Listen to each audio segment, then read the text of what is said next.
তারা ঐক্য প্রতিষ্ঠিত করতে চায়। তোমরা গোড়ার টিম প্রতিষ্ঠিত করবা। জাকের পার্টি চেয়ারম্যান ছাড়া জাতি ঐক্য এই নীল আসমানের নিচে আর কারো পক্ষে সম্ভব না।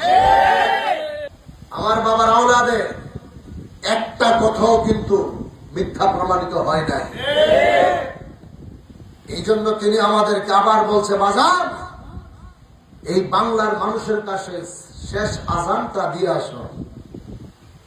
যদি তারা আজানের আওয়াজ শোনে, যাদের মসজিদে আসতে মনে চাইছে তারা মসজিদে আসবে। অর্থাৎ আজান দিলে যেমন মসজিদের আজান শুনে নামাজে আসে, আমাদের আজানটা হচ্ছে তাদেরকে সতর্ক বার্তা দেওয়া, কঠিন বিপদ আসতেছে। মায়ের দেখছেন কি মিয়া, এমনি আসবেন না, আসবেন একটা সময় মায়ের খাইয়া আসবেন, আসতেই হবে।